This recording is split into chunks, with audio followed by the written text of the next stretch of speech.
Healing cross of Calvary అనే మా పరిచర్యల నుంచి, మా యూట్యూబ్ ఛానల్ నుంచి ప్రతి ఒక్కరికి కూడా మరి హ్యాపీ నర్సెస్ డే. ప్రియమైన దేవుని బిడ్డ, ఈరోజు పరిశుద్ధాత్మ దేవుడు కొన్ని విషయాలు తెలియచేయబోతున్నాడు.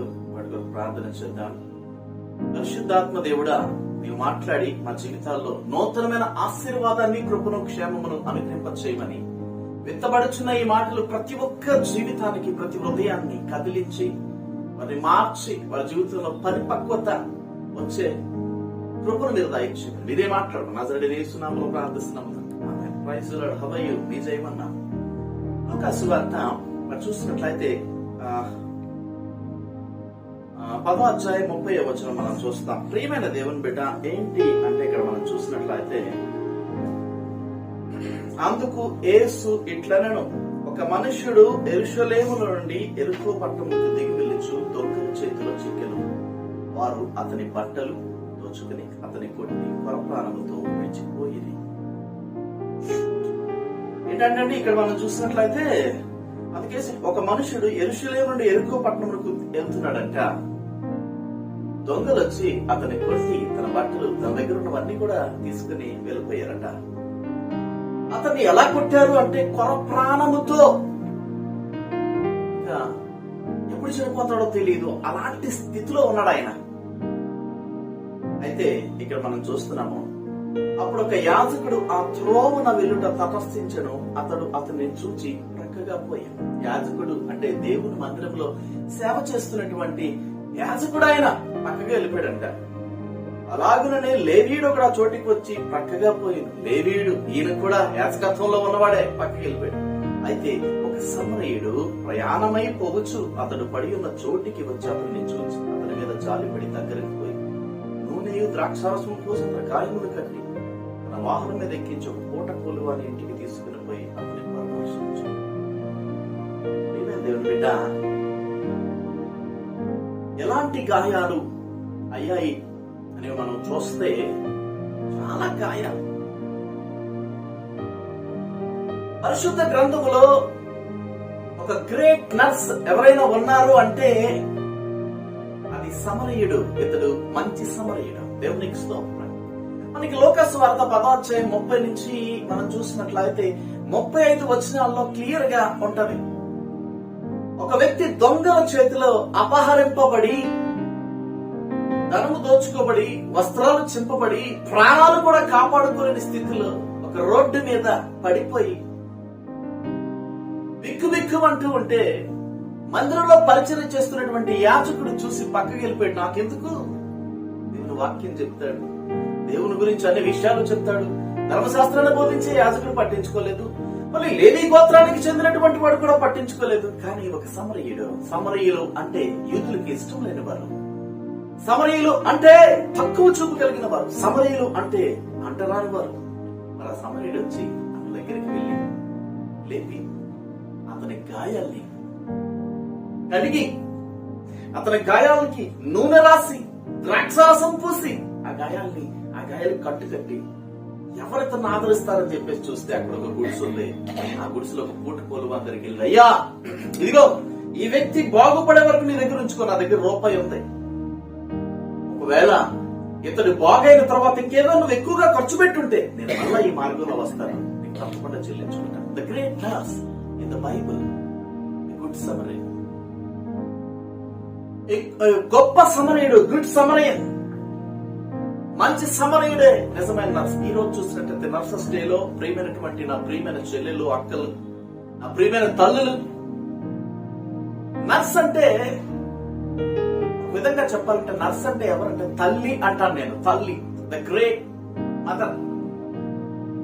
ఎందుకంటే తల్లి, ఈమె గ్రేట్ మదర్ ఎందుకంటే తల్లి తన పిల్లల్ని, తన కుటుంబాన్ని చూస్తుంది. కానీ నర్స్ తనకు సంబంధం లేని వారిని కూడా హాస్పిటల్కి వచ్చినప్పుడు ఎయిడ్స్ రోగులకు పరిచయం చేస్తారు, టీబీ రోగులకు పరిచయం చేస్తారు. కరోనాలో చాలా మంది చనిపోవలసిన వారిని ఈ నర్సు రక్షించింది. ఏంటంటే డాక్టర్లు పనిచేయాలన్నా, అవును డాక్టర్లు ట్రీట్మెంట్ ప్రిస్క్రిప్షన్ రాస్తారు. ఇదిగో ఈ మందులు ఏనికి ట్రీట్మెంట్, పేషెంట్ చూసుకో, ఉదయం, మధ్యాహ్నం, రాత్రి ఎలా ఎలా ఎలా చేయాలి అన్ని చెప్పాల్సింది ఎవరు? నర్సే. డాక్టర్ వస్తారు, ఏం చేస్తారు? అంటే ట్రీట్మెంట్ డాక్టర్ రాస్తారు, ఇంజెక్షన్ చేస్తారు, వెళ్ళిపోతారు. కొన్ని ఐవి కేరళ అంటే ఇక్కడ ఇవన్నీ కూడా చూసేది ఎవరు? నర్సు. ఏ టైంకి ఏం తెలియదు, సేవ చేసేది, పరిచర్య చేసేది. అందుకే నర్స్ కి ఒక మాట అంటారు, సిస్టర్ అని ఒక పేరు ఉంది, అంటే అక్క లక్క చెల్లి అందరికీ కూడా. కానీ ఈరోజు నేను అంటాను, సిస్టర్ అనే కంటే నర్స్ అంటే మదర్ అంటేనే గ్రేట్ అండి, ద గ్రేట్ మదర్. ఎందుకంటే ఆమె సేవ చేసేది, తల్లి సేవ చేస్తున్నప్పుడు ఎంత ప్రేమగా చేస్తుందో. ఇసుక్కోరండి నర్సులు, ఎప్పుడైనా ఇసుక్కొని రేర్ కేసెస్, 100లో 1-2 కేసులు ఇసుక్కొని హెచ్లేగా పనిచేసే వాళ్ళు ఉన్నారేమో, అది కూడా కన్ఫర్మ్ కాదు. కానీ మిగతా 98 మంది డెడికేషన్ గా తనకి ఇచ్చిన పని. ఆ పేషెంట్ కి నర్స్ కి సంబంధం ఉందా? పేషెంట్ అయిన ఒక రోగి ఇవేం చేస్తుంది? డాక్టర్ చెప్పినట్టు ఆ రోగిని లేవనెత్తుతుంది. ఆ రోగి టీబీ జబ్బున్నోడికి, ఎయిడ్స్ రోగంతో ఉన్నవాడికి, క్యాన్సర్, షుగర్ వ్యాధి, heart operation, kidney operation, whatever maybe, any critical care, ఎలాంటి దుర్వాసన కలిగిన, ఎలాంటి భయంకరమైన కండిషన్ లో ఉన్నా ఒక తల్లిలా ఆ పేషెంట్, అంతకు ముందు ఆ పేషెంట్ ముఖం తెలియకపోయినా, ఆ పేషెంట్ తో సంబంధం లేకపోయినా, ఆ పేషెంట్ ఎవరో తెలియకపోయినా, అడ్రస్ తెలియకపోయినా, వివరాలు తెలియకపోయినా, పెద్దవాడ చిన్నవాడ ఆడ మగ తేడా ఎవరైనా ఒక తల్లిలా. కానీ ఈ రోజున అలాంటి నర్సుల్ని కొంతమంది దౌర్భాగ్యులు, పురుషుల్లో కొంతమంది దౌర్భాగ్యులు కామపు చూపులు చూస్తున్నారు, కామపు వేధింపులు వేధిస్తున్నారు. అవునండి, నా ప్రియమైన తమ్ముళ్ళారా, నా ప్రియమైన అన్నయ్యలారా, ఒకవేళ ఈ తల్లిని అలాంటి కామపు చూపుతో నువ్వు చూడగలవా? మరి నీ తల్లి కంటే ఎక్కువగా సేవ చేస్తుందే. నువ్వు పరిచయం లేవు, నువ్వెవరో తెలీదు, రోగంతో వస్తే ఆయనకి టాబ్లెట్లు ఇచ్చి, ఇంజక్షన్లు ఇచ్చి, ఏ ఫుడ్ తీసుకోవాలో చెప్పి, ప్రిస్క్రిప్షన్ ఫాలో చేసి, కేర్ తీసుకుని నీ పక్కనే ఉండి ఒక తల్లిలా, ఒక యేసు మాతగా నిన్ను చక్కగా చూసుకుంటున్నటువంటి ఆ తల్లిలో నీకు కామం ఏం కనిపించిందో నాకు అర్థం కాదు. నీకు శరీర సంబంధమైన కోరిక ఎలా కల్పించిందో, అసలు ఆమె శరీర భాగాల్ని అపవిత్రంగా, చీకటి కోణంలో అపవిత్రంగా మరి చూస్తే, ఆమె శరీర భాగాల్ని మరి చూస్తే కామంతో నీ కళ్ళు ఎలా చూసే నాకు అర్థం కావట్లేదు. ఆమెలో నీకు తల్లి కనబడలేదు. నర్సులో nurse is a great mother. సంబంధం లేని వ్యక్తులకు సేవ చేస్తుంది. డెడికేటెడ్ అంటే సమర్పించబడి, డ్యూటీ మైండెడ్. ఇంగ్లీష్ లో డ్యూటీని ఏమంటారు? ఉద్యోగం. తన ఉద్యోగాన్ని సక్రమంగా నిర్వర్తించి తర్వాత వచ్చే షిఫ్ట్ లో ఉన్న నర్స్ కి ఈ పేషెంట్ యొక్క వివరాలు, ఈ పేషెంట్ యొక్క మెడిసిన్స్ హ్యాండ్ ఓవర్ ఇచ్చి కేర్ తీసుకుని, డాక్టర్ వస్తారు, టక్కుని రౌండ్స్ కి వస్తారు, 8 గంటలకు వస్తారు, టక్ చూసిన ఏంటి సంగతి ఏంటి వివరాలు, మళ్ళీ సార్ ఈ పేషెంట్ ఉన్నారు సార్ టీబీ సార్, ఆ patient sir kidney operation sir, ఆ పేషెంట్ హార్ట్ సార్, ఆ పేషెంట్ వచ్చి టైఫాయిడ్ సార్, ఈ సార్ జాండీస్ అండి, వీళ్ళందరికీ సార్ ఇది సార్ ప్రిస్క్రిప్షన్ ఇచ్చారు సార్, మీరు చెప్పిన ఇవి ఇచ్చారు సార్, తర్వాత ట్రీట్మెంట్ ఇది సార్, వెరీ గుడ్ అని చెప్పి వెళ్ళిపోతారండి. ఒకవేళ మెడిసిన్ తారుమారైనా, మెజర్ ఎక్కువైనా పేషెంట్లు పోతారు. వాళ్ళని కాపాడేది ఎవరు? నర్సు. ఈ సమరయుడు, మంచి సమరయుడికి ఏ సంబంధం? ఎరుకో పట్టడానికి ఆయన వెళ్ళిపోతున్నాడు, దూర ప్రయాణం అయ్యి వెళ్ళిపోతున్నాడు. బట్ అతని దగ్గర సేవ చేసే సద్గుణం ఉంది. Is a good nurse. సంబంధం లేని వ్యక్తికి బాగు చేసి పక్కన పెట్టి నేను ఫీజు చెల్లిస్తానయ్యా, దేవునికి స్తోత్రం. అతనికి that is the great character of nurse. సంబంధం లేని వ్యక్తులకి డెడికేషన్ తో నా కుటుంబము, నా మనిషి, నా పేషెంట్ అని చెప్పి కేర్ తీసుకునేది నర్స్. విషయం చెప్పాలంటే నర్సెస్ చాలా త్యాగాలు చేస్తారండి. అలాంటి నర్సెస్ కి ఏం జరుగుతుందో తెలుసా? కొన్ని హాస్పిటల్స్ లో వేధింపులు ఎక్కువైపోతున్నాయి, చీటింగ్లు ఎక్కువైపోతున్నాయి, చిల్లర మాటలు ఎక్కువైపోతున్నాయి, చిల్లర మెసేజ్లు ఎక్కువైపోతున్నాయి. కొంతమంది మృగాలు, నీచులు, దౌర్భాగ్యులు, అక్రమకారులు, కామముతో మెట్రేగిపోతున్నటువంటి కొన్ని ఒకరి గ్యాంగ్లు లేకపోతే కొన్ని కొన్ని కొన్ని హాస్పిటల్ నర్సెస్ కి వాళ్ళ అడ్మిన్స్, కొన్ని కొన్ని హాస్పిటల్ వాళ్ళ అడ్మిన్స్ ద్వారా, వాళ్ళ ఇన్ఛార్జీల ద్వారా టార్చర్ కొంతమంది గ్రెడ్జ్ పెట్టుకుంటారు నర్సుల మీద. ఇవి నా మాట అనట్లేదు, లోబట్టలేదు, దీనికి ఎట్టయినా సరే పనిష్మెంట్ ఇవ్వాలని చెప్పి గ్రెడ్జ్ పెట్టుకుని అలా సేవ చేసేటువంటి ఆ తల్లులకి, సేవ చేసే ఆ చెల్లెలకి, సేవ చేసే అక్కలకి కన్నీరు కార్పిస్తున్నారు, దుఃఖ పెడుతున్నారు, గుండెలో శోకాలను గెలుస్తున్నారు. ఒకవేళ నర్సు గనక శోకం శోకింపబడితే, ఏడిస్తే, దుఃఖపడితే, కన్నీరు కారిస్తే అసలు ఆ సంస్థకే మంచిది కాదు, ఆ వ్యవస్థకే మంచిది కాదండి, అక్కడ ఉన్న స్టాఫ్ కే మంచిది కాదండి. ఎందుకో తెలుసా? కష్టపడి సేవ చేసేదండి నర్స్ అంటే, ప్రేమని చూపించేదండి నర్స్ అంటే, పేషెంట్ ప్రాణాలు కాపాడడానికి ప్రయత్నం చేసేది. మనం చూసినట్లయితే నేను ఒక చిన్న విట్నెస్ విరించి హాస్పిటల్లో ఒక సర్జరీ జరిగింది. బ్రెయిన్ ట్యూమర్, 3 సంవత్సరాల 6 మాసాల బేబీకి మరి బ్రెయిన్ ట్యూమర్ తో మరి చూస్తే ఆపరేషన్ జరిగినా సరే చనిపోతాడన్నారు. But doctor Saketh, paediatric doctor గారు సాకేత్ గారు, వారి టీంలో చూసినట్లయితే మార్తా సిస్టర్ చూస్తే, ఇంకొక దూర ప్రాంతం నుంచి వచ్చినటువంటి ఒక సిస్టర్, ఈ ముగ్గురు బృందం ఆ వ్యక్తి, ఆ చిన్న పిల్ల యొక్క ప్రాణాలు కాపాడారండి. దేవునికి స్తోత్రం. ఎంతో కష్టపడి రాత్రింబగళ్ళు ఎక్స్ట్రా డ్యూటీలు చేసి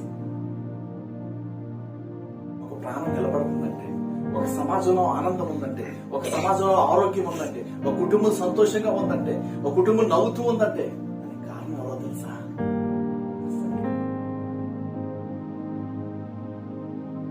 సంబంధం లేని వ్యక్తులకి. ఒక ప్రాంతంలో నాకు చాలా ప్రియమైన కుటుంబం ఉంది, నేను అక్కడికి వెళ్ళాను. అయితే ఒక భయంకరమైన ఒక కుర్రోడు వచ్చాడు, ఒక 14 సంవత్సరాల 15 సంవత్సరాల కుర్రోడు. ఆ కాలు చూస్తే అసహ్యం, ఒక రకం ఉంటుంది. నాకు కొంచెం నీట్నెస్ ఎక్కువ చూపించాను. ఆ కాలు చూస్తే అసహ్యంగా గలీజ్గా ఉంది. ఆ కాలుకి దెబ్బ తగిలింది అనమాట. వెంటనే నేను వెళ్ళిన కుటుంబం ఉంది కదా, ఆ కుటుంబంలో నర్సు ఏం చేసిందంటే, నర్సు ఆమె ఎక్స్పీరియన్స్ నర్సు ఏం చేసిందంటే, ఇక టక్ అని చెప్పేసి ఆ గలీజ్ అయినటువంటి కాళ్ళని పట్టుకొని క్లీన్ చేసేసి, అదేది ఆ స్పిరిట్ వేసి క్లీన్ చేసి, అన్ని క్లీన్ చేసి టక్ కట్టు కట్టేసి, నేనైతే అసలు ఆ కాలు కాదు కదా, అసలు ఆ దృశ్యాన్ని 1 కిలోమీటర్ దూరం నుంచి చూస్తాను. ఎందుకంటే నాకు అది కొంచెం జిగుప్సాకరంగా ఉంటది. అంటే తప్పుగా అర్థం చేసుకోకండి, నాకున్న ఫోబియా. సంబంధం లేని వ్యక్తి అంటే, ఈ నర్సు యొక్క టార్గెట్ ఏంటంటే, ఈ నర్సు యొక్క నిబంధన ఏంటంటే, అతను గాయపరచబడ్డాడు, గాయం మన దగ్గరికి వచ్చాడు, మనం బాగు చేయాలి. నిబద్ధత ఏమండి, నిబద్ధత. దేవునికి స్తోత్రం. హల్లెలూయా. అదండి నర్సు. మంచి సమరయులు ఎవరైతే ఉన్నారో ఆ నర్సులేనండి. దేవునికి స్తోత్రం. మాట్లాడేవారు కాదు. అర్థమైందా? ప్లీజ్. ఇకపోతే నర్సు ఇంటివారిని పట్టించుకోకపోయినా, ఇంటివారి పెద్ద పట్టించుకోరు. కానీ చెప్పాలంటే, ఇప్పుడు అంతెందుకు మా వైఫ్ గురించి చెప్తున్నా, నాకేదో వస్తే పట్టించుకోరు పెద్దగా. జ్వరం వచ్చినా, దగ్గు వచ్చినా పట్టించుకోరు. ఎందుకంటే పర్లేదు వదిలేస్తారు. బయట వాళ్ళకి ఏమైనా అయితే సమాజ శ్రేయస్సు కోరి పనిచేసేవారు నర్సు వెంటనే వెళ్ళిపోతారంటే, ఫోన్ వచ్చిందంటే రాత్రి 11, 12 వెంటనే మనం ఒక దగ్గర ట్రీట్మెంట్ చేయాలి, వెళ్దాం అని చెప్పేసి మనం తీసుకుని వెళ్ళిపోతారు. ఎవరైనా పిల్లలు పీడియాట్రిక్ లో కానీ, లేకపోతే గైనిక్ లో కానీ, లేకపోతే అడల్ట్ లో కానీ ఏ ప్రాబ్లం వచ్చింది, సమాజం కొరకు పనిచేసి చాలా మంది జీతం ఇవ్వట్లేదా? జీతం ఇస్తున్నాం అని నర్సులు ఎప్పుడు చూడద్దు. సంతోషపడి ఇంకా ఎక్స్ట్రా ఇవ్వగలగాలి. ఎందుకంటే వాళ్ళు చేసే సేవ అలాంటిది. అతి గొప్ప సేవ చేస్తున్నటువంటి నర్సెస్, చెల్లెళ్ళు, అక్కలు, తమ్ముళ్ళు, లేకపోతే చూసినట్లయితే మరి చిన్నమ్మలు, పెద్దమ్మలు ఈరోజు సమాజంలో ఉండి ఈరోజు నర్సెస్ డే సెలబ్రేషన్ చేసుకోవడం నాకు చాలా హ్యాపీగా ఉంది. Very happy, extremely happy. ఎందుకో తెలుసా? బైబిల్లో ఉంది, the great nurse, one of the great nurse, సమరయుడు, మంచి సమరయుడు, మంచి నర్స్.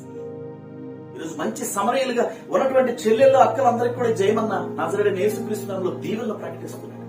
అలాంటి నర్సెస్ ని దయచేసి డ్యూటీల్లో దయచేసి తమ్ముళ్ళు, అన్నయ్యలు కూడా వక్ర బుద్ధితో, లేకపోతే కామపు చూపుతో, లేకపోతే నీచమైనటువంటి ఆలోచనలతో వారి శరీర భాగాలను చూడటానికి, వారు వేసుకునే డ్రెస్సులను చూడటానికి, వారిని అపవిత్రంగా చూడటానికి మీరు మానుకోవాలని మీకు పిలుపునిస్తా ఉన్నాను. ఎందుకంటే నర్స్ అనేది గ్రేట్ మదర్, ఒక తల్లి, ఒక చెల్లి, ఒక అక్క, మన ప్రాణాలను నిలబెట్టే ఒక దైవం.